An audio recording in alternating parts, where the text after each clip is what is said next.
ನೆಲದ ಮೇಲೆ ಮಲಗೋದಕ್ಕಾಗದೆ ದರ್ಶನ್ ಒದ್ದಾಟ ಮಾಡ್ತಾ ಇರುವಂತದ್ದು ದಿಂಬು ಬೆಡ್ಶೀಟ್ ಅನ್ನ ಕೇಳಿ ಕೋರ್ಟ್ಗೆ ದಾಸ ಅರ್ಜಿ ಇವತ್ತು ವಿಚಾರಣೆ. ದಿಂಬು ಬೆಡ್ಶೀಟ್ ಬೇಕು ಅಂತ ಹೇಳಿ ಕೇಳಿದ್ದಾರೆ, ಅದರ ಅರ್ಜಿ ಹಾಕೊಂಡಿದ್ದಾರೆ. ಆ ಅರ್ಜಿಯ ವಿಚಾರಣೆ ಇವತ್ತು ಕೋರ್ಟ್ನಲ್ಲಿ ಆಗುತ್ತೆ. ಸೆಷನ್ಸ್ ಕೋರ್ಟ್ನಲ್ಲಿ 57ನೇ ಸೆಷನ್ಸ್ ಕೋರ್ಟ್ನಲ್ಲಿ ವಿಚಾರಣೆ ನಡೆಯಲಿದೆ. ಸುಪ್ರೀಂನಲ್ಲಿ ಬೇಲ್ ರದ್ದಾಗ್ತಾ ಇದ್ದಂತೆ ಮತ್ತೆ ಜೈಲು ಪಾಲಾದಂತಹ ದರ್ಶನ್ ರೇಣುಕಾಸ್ವಾಮಿ ಕೊಲೆ ಪ್ರಕರಣದಲ್ಲಿ ಈಗ ಜೈಲಿನಲ್ಲಿದ್ದಾರೆ. ಜೈಲಿನಲ್ಲಿ ನನಗೆ ದಿಂಬು ಬೆಡ್ಶೀಟ್ ಬೇಕು ಅನ್ನೋದು ಅವರ ಬೇಡಿಕೆ.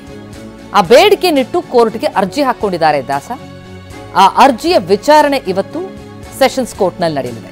57ನೇ ಸೆಷನ್ಸ್ ಕೋರ್ಟ್ನಲ್ಲಿ. ಹಾಗಿದ್ರೆ ಅದಕ್ಕೆ ಸಮ್ಮತಿ ಸಿಗುತ್ತಾ ಅನ್ನೋದೇ ಸದ್ಯದ ಕುತೂಹಲ. ಇದೇನು ಬಹಳ ಲಕ್ಸುರಿ ಬೇಡಿಕೆ ಅಂತಲ್ಲ, ಆದರೆ ಈ ಸಂದರ್ಭದಲ್ಲಿ ಪ್ರತಿಯೊಂದು ಕೂಡ ಎಕ್ಸ್ಟ್ರಾ ಏನೇ ಬೇಕು ಅಂತಂದ್ರೂ ಅದಕ್ಕೆ ಕೋರ್ಟ್ನಿಂದ ಅನುಮತಿ ಬೇಕು. ಕೋರ್ಟ್ ಅನುಮತಿ ಕೊಟ್ಟರಷ್ಟೇ ಅಂತಹದೊಂದು ಫೆಸಿಲಿಟಿಯನ್ನು ಕೊಡೋದಕ್ಕೆ ಸಾಧ್ಯ ಆಗತ್ತೆ. ಅಂತಹದೊಂದು ಪರಿಸ್ಥಿತಿ ದರ್ಶನ್ ಪಾಲಿಗೆ ಬಂದೊದಗಿರೋದು.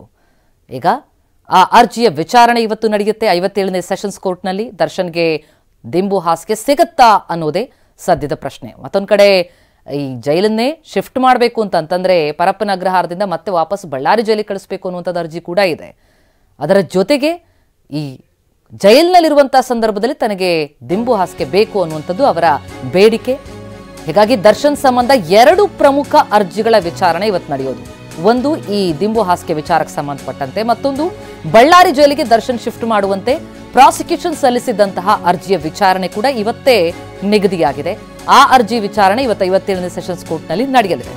ದರ್ಶನ್ ಅಷ್ಟೇ ಅಲ್ಲ, ಜಗದೀಶ್, ಲಕ್ಷ್ಮಣ್, ನಾಗರಾಜ್, ಪ್ರದೋಷ್, ಅಂದ್ರೆ ಈ ಹಿಂದೆ ಅವರಿಗೆ ಮುಂಚೆ ಬೇಲ್ ಸಿಕ್ಕಿತ್ತಲ್ಲ, ಅದಕ್ಕೂ ಮುಂಚೆ ಯಾವ್ಯಾವ ಜೈಲಿಗೆ ಅವರನ್ನ ಕಳಿಸಲಾಗಿತ್ತು ಅದೇ ಜೈಲಿಗೆ ವಾಪಸ್ ಅಲ್ಲಿಗೆ ಶಿಫ್ಟ್ ಮಾಡಬೇಕು ಅನ್ನುವಂತ ಕೋರಿ ಹಾಕೊಂಡಿರುವಂತಹ ಅರ್ಜಿ ಅದು. ಜಾಮೀನಿಗೂ ಮುನ್ನ ಇದ್ದಂತಹ ಜೈಲಿಗೆ ಮತ್ತೆ ಶಿಫ್ಟ್ ಮಾಡಬೇಕು ಅಂತ ಕೋರಿ ಸಲ್ಲಿಸಿದಂತಹ ಅರ್ಜಿ. ಈಗಾಗಲೇ ಆಕ್ಷೇಪಣೆ ಸಲ್ಲಿಸಿದ್ದಾರೆ ಆರೋಪಿಗಳ ಪರ ವಕೀಲರು. ಇದರ ಬಗ್ಗೆ ಇವತ್ತು ವಿಚಾರಣೆಯನ್ನ ನಡೆಸಿ ಕೋರ್ಟ್ ಆದೇಶವನ್ನ ನೀಡಲಿದೆ. ಪ್ರಾಸಿಕ್ಯೂಷನ್ ಸಲ್ಲಿಸಿದಂತಹ ಅರ್ಜಿಯ ವಿಚಾರಣೆ ನಿಗದಿಯಾಗತ್ತೆ. ದರ್ಶನ್ಗೆ ಸಂಬಂಧಪಟ್ಟಂತೆ 2 ಅರ್ಜಿ. ಒಂದು ದರ್ಶನ್ ದಿಂಬು ಹಾಸಿಗೆ ಕೇಳಿ ಸಲ್ಲಿಸಿರುವಂತಹ ಅರ್ಜಿ, ಮತ್ತೊಂದು ಪ್ರಾಸಿಕ್ಯೂಷನ್ ಬಳ್ಳಾರಿ ಜೈಲಿಗೆ ಶಿಫ್ಟ್ ಮಾಡುವಂತೆ ಕೋರಿರುವಂತಹ ಅರ್ಜಿ. ಆ 2 ಅರ್ಜಿಯ ವಿಚಾರಣೆ ಭವಿಷ್ಯ ಇವತ್ತು ನಿರ್ಧಾರ ಆಗತ್ತೆ.